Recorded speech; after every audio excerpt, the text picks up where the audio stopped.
Good morning student. हम पढ़ने जा रहे हैं कक्षा 8वीं का पार्ट 5 हमारा राष्ट्रीय लक्ष्य। आइए जानिए हमारे प्रमुख राष्ट्रीय लक्ष्य क्या है, लोकतंत्र क्या है, अंतर्राष्ट्रीय शांति एवं सहयोग में क्यों आवश्यक है, वयस्क मताधिकार क्या है, मतदान और उसका महत्व क्या है, लोकतंत्र की सफलता के लिए आवश्यक स्थितियां कौन कौन सी है। हम पढ़ते हैं खंड 1 राष्ट्रीय लक्ष्यों की प्राप्ति।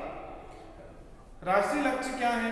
जिस प्रकार व्यक्ति के जीवन में कुछ लक्ष्य होते हैं जिनकी प्राप्ति के लिए वह कार्य करता है, उसी प्रकार राष्ट्र में भी कुछ लक्ष्य होते हैं, राष्ट्र के भी कुछ लक्ष्य होते हैं जिनके समूह रखकर राष्ट्र कार्य करता है। देश की प्रगति और समृद्धि राष्ट्रीय लक्ष्यों की प्राप्ति में सहायक है। सरकार इन राष्ट्रीय लक्ष्यों की प्राप्ति के लिए विधि कानून बनाती है तथा प्रशासनिक व्यवस्था को सुदृढ़ करती है। जिस प्रकार हमारा लक्ष्य रहता है कि हमें कुछ हासिल करने के लिए हम लक्ष्य रखते हैं कि हमको ये बनना है, ये करना है, उस हिसाब से हम कार्य करते हैं। इसी प्रकार हमारे कानून की व्यवस्था भी ऐसी बनाई जाती है और राष्ट्र के प्रति लक्ष्य बनाया जाता है कि हमारा राष्ट्रीय लक्ष्य ये है और हमारे राष्ट्र को हम कैसे समृद्ध बना सकते हैं। हमारा देश एक प्रजातांत्रिक देश है। हमारा राष्ट्रीय लक्ष्य है लोकतंत्र, पंथ निरपेक्षता, राष्ट्रीय एकता, स्वतंत्रता, समानता, सामाजिक सरसता, अंतर्राष्ट्रीय शांति और सहयोग, ये हमारा राष्ट्रीय लक्ष्य है कि सब हम स्वतंत्रता का अधिकार मिले, लोकतंत्र बने, पंथ निरपेक्ष राष्ट्र बने, राष्ट्र एकता बने, सामाजिक समानता हो, अंतर्राष्ट्रीय सहयोग और शांति की भावना सभी में हो। इस प्रकार से हमारा राष्ट्रीय लक्ष्य है। राष्ट्रीय लक्ष्यों की प्राप्ति कैसे प्राप्त होगी? हमें अपने राष्ट्रीय लक्ष्यों की प्राप्ति लोकतंत्र विधि से करनी चाहिए, लोकतंत्र की विधि से करनी चाहिए। हमारे देश में संविधान के अनुसार लोकतांत्रिक शासन प्रधान पद्धति की स्थापना की गई है। इस पद्धति में सरकार का गठन जनता करती है। हम लोकतंत्र के द्वारा जनता गठन करती है और एक लोकतांत्रिक शासन पद्धति को बनाती है और हम एक राष्ट्र को चुनते हैं, एक व्यक्ति को चुनते हैं और राष्ट्र का गठन करते हैं जिससे कि हमारा देश आगे चल सके। लोकतंत्र का वास्तविक अर्थ है प्रत्येक व्यक्ति को स्वतंत्रता के साथ साथ समान अधिकारों का प्राप्ति हो। लोकतंत्र का अर्थ है भारत के सभी नागरिकों को स्वतंत्रता और समानता का अधिकार प्राप्त हो, समान अधिकार मिले, सभी व्यक्ति को एक जैसा समान अधिकार प्राप्त हो, स्वतंत्रता का हो चाहे समानता का हो, किसी के साथ भेदभाव किसी प्रकार का न हो। लोकतांत्रिक शासन पद्धति में नागरिक की भूमिका महत्वपूर्ण है। लोकतांत्रिक शासन प्रणाली में नागरिकों की भूमिका महत्वपूर्ण रखी गई है क्योंकि हम जनता द्वारा, नागरिकों के द्वारा ही लोकतंत्र बनाया जाता है और इसका गठन किया जाता है। भारत में लोकतांत्रिक शासन है, यह जनता के प्रति उत्तरदायी है। प्रत्येक नागरिक चाहे वह किसी भी धर्म, जाति, लिंग अथवा जन्म का स्थान का हो, उसे मत देने का, चुनाव में भाग लेने का पूर्ण अधिकार है। हमारे देश की लोकतांत्रिक सरकार का उद्देश्य लोक कल्याण है। हमारे देश की सरकार का क्या उद्देश्य है कि लोगों का कल्याण हो सके।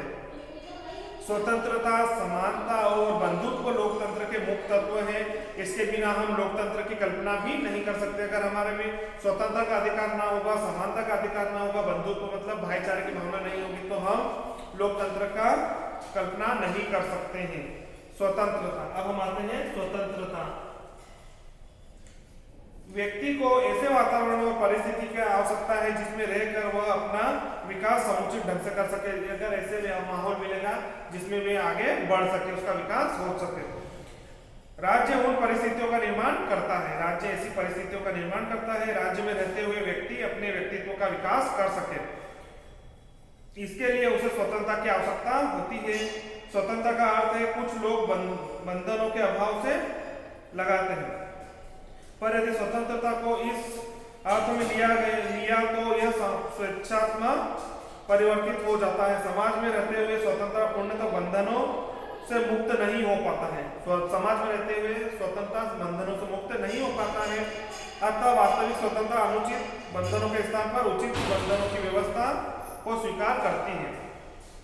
स्वतंत्रता कई प्रकार की होती है। उसे व्यक्तिगत स्वतंत्रता, नागरिक स्वतंत्रता, राजनीतिक स्वतंत्रता, आर्थिक एवं सामाजिक स्वतंत्रता और धार्मिक स्वतंत्रता के रूप में समझ सकते हैं। स्वतंत्रता व्यक्तिगत भी होती है, नागरिक भी होती है, राजनीतिक होती है, आर्थिक, सामाजिक, धार्मिक, सभी प्रकार की स्वतंत्रता होना चाहिए। भारतीय संविधान में उचित प्रतिबंध लगाते हुए प्रत्येक नागरिक को अधिकार के रूप में अभिव्यक्ति स्वतंत्रता का अधिकार पूर्ण रूप से दिया गया है। शांतिपूर्ण सम्मेलन या मीटिंग करने का अधिकार, संघ बनाने का अधिकार, स्वतंत्रता का अधिकार, भारत में कहीं भी घूमने की स्वतंत्रता का अधिकार, निवास करने का स्वतंत्रता का अधिकार और व्यापार करने के लिए स्वतंत्रता का अधिकार स्वीकार किया गया है। इस प्रकार से व्यक्ति समाज में रहकर अपना विकास कर सकता है और सभी प्रकार से कहीं भी आ जा सकता है, कहीं भी रह सकता है, कुछ भी व्यापार कर सकता है। इस प्रकार से हमको स्वतंत्रता प्राप्त हुआ है। समानता, नागरिकों के महत्वपूर्ण संपूर्ण विकास के लिए राज्य द्वारा समान अवसर उपलब्ध करवाना समानता है। भारत के प्रत्येक नागरिक, चाहे वो किसी भी वंश, किसी भी जाति, किसी संप्रदाय या लिंग, मतलब व्यक्ति कोई भी धर्म का हो, कोई भी जाति का हो, उसका जो भी लिंग हो, मेल फीमेल जो भी हो, जन्म का स्थान हो, कुछ भी हो, को कानून समक्ष समान अधिकार देता है। वो कोई बाहर से आ रहे हैं, कोई कहीं से भी, कोई से भी राज्य से आता है तो उसको समानता का अधिकार है, क्योंकि वह भारत का नागरिक है तो उसको सभी प्रकार की समानता का अधिकार प्राप्त है। समानता के प्रकार, हमारे समानता के प्रकार है सामाजिक समानता, राजनीतिक समानता और आर्थिक। सामाजिक समानता के समाज में सभी को एक प्रकार भेदभाव का अंत हो जाए, सभी में कोई ये बड़ा है, ये छोटी जाति का व्यक्ति नहीं है, सभी को समान रूप से देखा जाए, ये हमारा समानता का अधिकार है। उसके बाद आता है स्वतंत्रता की रक्षा के लिए समानता आवश्यक है। व्यक्ति के सर्वांगीण विकास के लिए भी समानता आवश्यक है।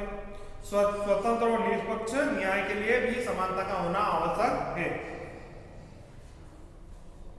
पंथ निरपेक्ष, यह आवश्यक है कि राष्ट्रीय हित को व्यक्तिगत हित से ऊपर समझा जाना चाहिए, ये हमारा पंथ निरपेक्षता का है। पंथ निरपेक्ष राज्य सभी व्यक्ति को पंथ एवं मजहबों की स्वतंत्रता प्राप्त करता, मतलब सभी को सभी समान धर्म, अपने अपने धर्म को मानने की अधिकार प्राप्त हो। सभी व्यक्ति अपने अपने इच्छा अनुसार धर्म को अपना सकते हैं और अपने धर्म एवं संप्रदाय किसी भी आधार पर भेदभाव नहीं करेगा। वर्तमान समय में कुछ ऐसे राज्य हैं जो कि किसी पंथ विशेष को प्रधानता देते हैं, पंथ विशेष को प्रधानता देते हैं, ऐसे कोई से राज्य हैं। उदाहरण के लिए पाकिस्तान का संविधान उसे इस्लामिक गणराज्य घोषित कर चुका है, मतलब वो पाकिस्तान का बोलना है कि ये इस्लामिक देश है और यहाँ पे इस्लाम को ही माना जाएगा, ऐसा बोला गया है वर्तमान में। लेकिन हमारे भारत में सभी को समानता का अधिकार प्राप्त है। हमारे संविधान में घोषित किया गया है कि हमारा राज्य पंथ निरपेक्ष है, राज्य है, किसी भी पंथ को मान्यता नहीं दी जाती कि सभी नागरिकों को अपना धर्म पालन की स्वतंत्रता है। सभी नागरिकों को अपना धर्म पालन करने की स्वतंत्रता दी गई है हमारे राज्य में।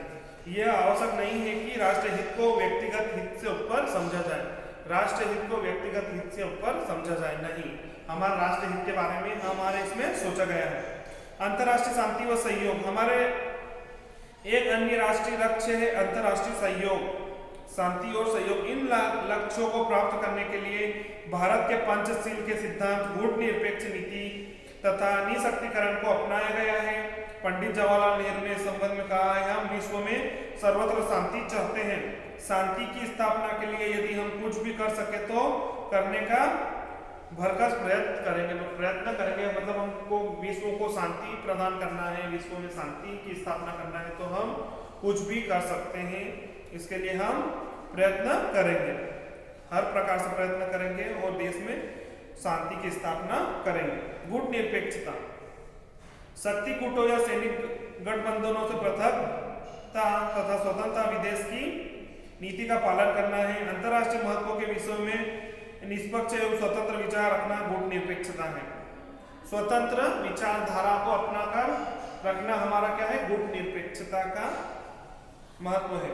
निःशक्तिकरण का अर्थ है शास्त्रों की दौड़ समाप्त करना अथवा शास्त्रों को कम कर या समाप्त करने के लिए निःशक्तिकरण विश्व को शांति स्थापना के लिए आवश्यक है। हम अंतर्राष्ट्रीय शांति एवं सहयोग के प्राचीन काल से ही पक्षधर रहे हैं। भारतीय संस्कृति के मूल में सह अस्तित्व और सहिष्णुता की नीति रही है।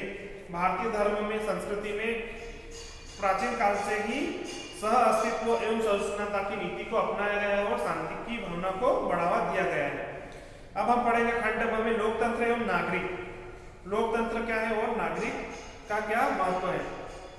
लोकतंत्र शासन की एक प्रकार के एक राजनीतिक आदर्श भी है। लोकतंत्र बहुमत का शासन है मात्र नहीं है, मतलब वोट प्राप्त करने का शासन मात्र नहीं है, वरन यह इस बात को भी निर्धारित करने का तरीका है कि कौन लोग शासन करेंगे और किन उद्देश्यों के लिए शासन किया जाएगा। मतलब कौन लोग इसका शासन कर सकते हैं और किस उद्देश्य को ये आगे बढ़ा के शासन किया जाएगा। लोकतंत्र को परिभाषित करते हुए अब्राहम लिंकन ने कहा है कि लोकतंत्र जनता के लिए और जनता के द्वारा शासन है। मतलब जनता के लिए, जनता का और जनता के लिए शासन करने का अर्थ है। जनता का जनता के लिए शासन करना लोकतंत्र है। इसे यदि हम स्पष्ट किया जाए तो इसका अर्थ होगा जनता की सरकार, अर्थात जनता की ओर से सरकार, जनता के लिए सरकार, जनता की सरकार, जनता के द्वारा बनाई गई सरकार, अर्थात जनहित के लिए कार्य करने वाली सरकार, जनता के द्वारा सरकार अर्थात प्रतिनिधि मूलक सरकार। लोकतंत्र को सभी प्रकार की शासन पद्धतियों में अच्छा माना गया है क्योंकि इसमें किसी न किसी प्रकार के प्रत्येक व्यक्ति की सहभागिता होती है, प्रत्येक व्यक्ति की सहभागिता होती है, इसमें सभी भाग लेते हैं। लोकतंत्र एवं नागरिक। आदर्श लोकतांत्रिक सरकार की तभी संभव है जब नागरिक को अपने अधिकार और कर्तव्यों के प्रति जागरूक हो। लोगों को अपने कर्तव्यों के प्रति जागरूक होना पड़ेगा और ईमानदारी से कार्य करेंगे तभी ये आदर्श लोकतंत्रीय सरकार बन सकती है। नागरिकों को अपने देश या क्षेत्र की समुचित जानकारी रखनी होगी तो सही निर्णय ले सकेंगे। इसलिए नागरिकों को समाचार पत्र, रेडियो, टेलीविजन, सार्वजनिक सभाओं तथा अन्य साधनों के माध्यम से जानकारी प्राप्त करनी चाहिए। लोकतंत्र में प्रत्येक नागरिक को जागरूक एवं साक्षर होना, मतलब पढ़ा लिखा होना और जागरूक होना चाहिए कि हमारे देश में क्या चल रहा है, हमारे राज्य में क्या चल रहा है, उनको सारी चीज की जानकारी होना चाहिए। इसी के आधार पर हम तर्क वितर्क करके हम अपने मत का अधिकार उचित प्रयोग कर सकते हैं। अगर हमें किसी चीज की जानकारी नहीं होगी तो हम उसका उचित उपयोग नहीं कर पाएंगे और हमारा मत वेस्ट हो जाएगा कि हम सही व्यक्ति को नहीं चुन पाएंगे। नागरिकों को सरकार के क्रियाकलापों पर विचार विमर्श करना चाहिए। आलोचना का अधिकार होता है, मतलब अगर सरकार हमारे हित के कार्य नहीं करेगी तो हमको आलोचना का अधिकार भी प्राप्त है, हम उसकी अवहेलना कर सकते हैं। उन्हें सरकार की जन विरोधी नीतियों का विरोध करने का भी अधिकार है। अगर सरकार हमारे जनता के खिलाफ कुछ करती है तो हमको जन विरोधी का अधिकार प्राप्त है, हम उसका उपयोग करके सरकार के विरुद्ध खड़े हो सकते हैं। ऐसा लोकतांत्रिक जहां जनता अपने प्रतिनिधि निर्वाचित करके भेजती है उसे अप्रत्यक्ष लोकतंत्र कहते हैं। भारत में अप्रत्यक्ष लोकतंत्र है। भारत में क्या है? अप्रत्यक्ष लोकतंत्र। सभी व्यक्ति अपना प्रतिनिधि, मतलब हम देखते हैं हमारे वार्डों में, हमारे राज्य में कोई भी प्रतिनिधि खड़ा होता है और हम उसके कार्य को देखकर उसे चुनते हैं और हमारी सरकार बनाते हैं। अब आता है वयस्क मताधिकार। वयस्क मताधिकार को अधिकांश लोकतांत्रिक राज्यों में स्वीकार किया गया है। जहां पे अधिकतर लोकतंत्र राज्य है वहां पर स्वीकार किया गया है। यह मताधिकार का सबसे अधिक प्रचलित मत सिद्धांत है।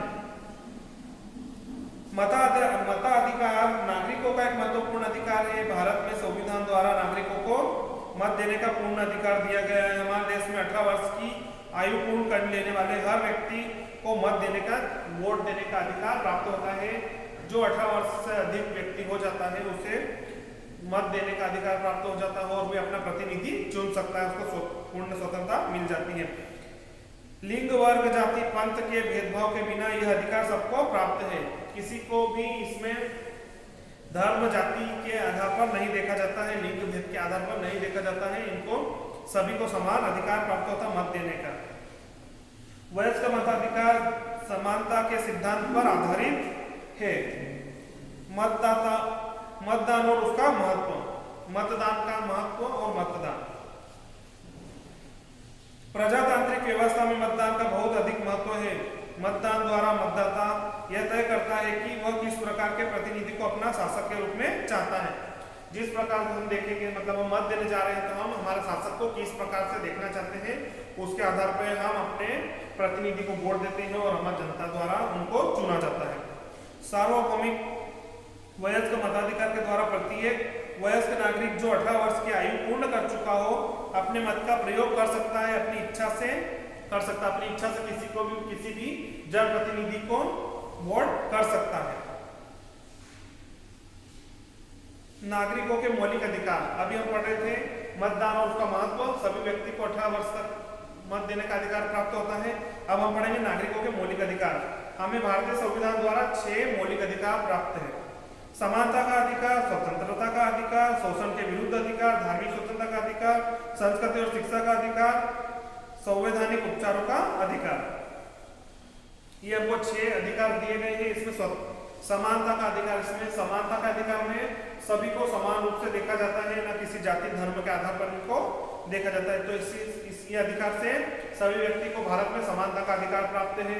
उसके बाद है स्वतंत्रता का अधिकार। इसमें व्यक्ति अपनी जाति धर्म बोली भाषा का प्रयोग कर सकता है, उसको पूर्ण रूप से स्वतंत्रता का अधिकार है, वो कहीं भी आ जा सकता है। शोषण के विरुद्ध अधिकार, अगर हमारा कोई शोषण करता है तो उसके विरुद्ध भी हम हमारे अधिकार का उपयोग करके हम उसके विरुद्ध कार्रवाई कर सकते हैं। धार्मिक स्वतंत्रता का अधिकार, धार्मिक स्वतंत्रता के अधिकार में हमें किसी भी धर्म जाति को अपनाने का पूर्ण अधिकार है। हम अपने धर्म को हमारी मर्जी के द्वारा अपना सकते हैं। संस्कृति और शिक्षा का अधिकार, हम हमारे जाति समाज में जो हमारी संस्कृति रीति रिवाजों का उपयोग कर सकते हैं, हमको पूर्ण स्वतंत्रता है इस प्रकार में। संवैधानिक उपचारों का अधिकार, अगर हमें हमारा कुछ संवैधानिक कार्य है, शासन से कार्य है, तो उसका भी हमको पूर्ण अधिकार प्राप्त है, उसका हमको अधिकार मिलता है। अब हम आते हैं भारत की प्रभुत्व एकता और अखंडता की रक्षा करे और उसे अक्षुण्ण रखे, देश की रक्षा करे और आह्वान किया जाए कि राष्ट्र की सेवा करें। भारत के सभी लोग में समरसता और समान भातृत्व की भावना का निर्माण करें, मतलब भाईचारा की भावना हो, सभी देश के कल्याण के कार्यों में सहयोग करें। जो धर्म भाषा और प्रदेश या वर्ग पर आधारित सभी भेदभाव से परे हो, ऐसी प्रथाओं का त्याग करे जो स्त्रियों के सम्मान के विरुद्ध हो, प्राकृतिक पर्यावरण रक्षा करे, प्रकृति की रक्षा करे और जो स्त्रियों की विरुद्ध कार्य करे उसके भी विरुद्ध हम ऐसा सम्मान, सभी स्त्रियों का सम्मान करें और ऐसी प्रथाओं का त्याग करें जिसमें स्त्रियों के विरुद्ध कार्रवाई हो, ऐसी प्रथाओं को हम बंद करें। मानवाधिकार, मानवाधिकार कानून द्वारा प्रदत्त एक प्रशासनिक व्यवस्था द्वारा घोषित है। वे परिस्थितियां हैं जो मानव के व्यक्तित्व के विकास तथा उसे स्वतंत्र रूप से अपनी भूमिका निभाने के लिए अनिवार्य है। मानवाधिकार का क्षेत्र, मानवाधिकार का क्षेत्र अत्यंत व्यापक है, बहुत बड़ा पैमाने पे हमारा क्षेत्र है। इसके अंतर्गत विभिन्न प्रकार के नागरिक, राजनीतिक, सामाजिक, आर्थिक एवं सांस्कृतिक अधिकारों का समावेश, सभी प्रकार का इसमें समावेश किया गया है। सामान्यतः इन अधिकारों को समझने के लिए इन्हें 4 भागों में विभाजित किया गया है। इनको 4 भागों में विभाजित किया गया है। पहला, ये वे अधिकार जो प्रत्येक मानव के लिए जन्मजात होते हैं, उसे जीवन की अभिन्न अंग बना जाता है। वे अधिकार जो मानव जीवन और उसके विकास के लिए मुख्य आधार होते हैं। वे अधिकार जिनको पाने के लिए उचित सामाजिक दशाओं अथवा परिस्थितियों का होना अनिवार्य है। वे अधिकार जो मानव की प्राथमिक आवश्यकताओं मांगों पर आधारित हो, प्राथमिक मांगों जो हमारी प्राथमिक व्यवस्था है उसको दिया जाए। इस प्रकार से हमारा ये पाठ है लोकतंत्र की सफलता एवं आवश्यक शर्तें।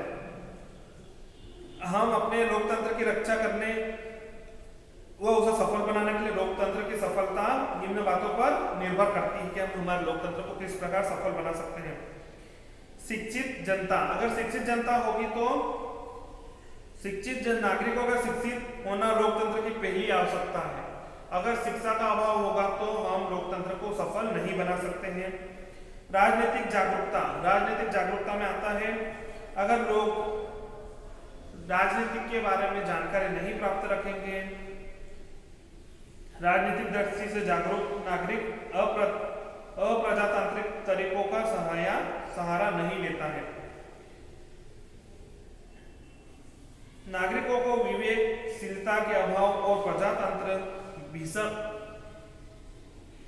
भीड़ तंत्र में बदल जाता है। नागरिक में इतनी समझ होना चाहिए कि वे स्वतंत्र विचार विमर्श अपने द्वारा अपने झगड़े सुलझा सके, मतलब अपने झगड़े को सुलझा सके अपने विवेक से, अपने ढंग से हम उसको सुलझा सके कि हम किसी से उलझे ना और हमारा जो भी मैटर है उसको हम क्लियर कर सके, आपस में न लड़े।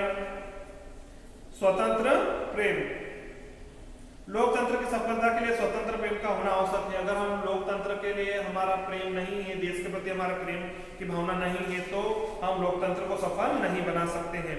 सामाजिक और आर्थिक समानता, लोकतंत्र की समान सफलता के लिए सामाजिक आर्थिक समानता आवश्यक है। अगर हमारे देश में सामाजिक और आर्थिक समानता प्राप्त होगी तो हम हमारे देश को आर्थिक दृष्टि से भेदभाव नहीं होगा। जाति बिरादरी की संकीर्णता प्रजातंत्र के लिए एक बाधा का कार्य करती है। अगर सभी प्रकार से बाधा को हटा दिया जाएगा और धर्म के आधार पर, जाति के आधार पर किसी को नहीं देखा जाएगा, तो सामाजिक और आर्थिक रूप से मतलब गरीबी, अमीरी गरीबी को ना देखते हुए और सामाजिक मतलब धर्म को ना देखते हुए अगर हम कार्य करेंगे तो हम इसको स्वतंत्र सफल लोकतंत्र की सफलता के लिए एक सामाजिक और आर्थिक समानता का होना आवश्यक है। ये हमारा पाठ यही समाप्त होता है। धन्यवाद बच्चों।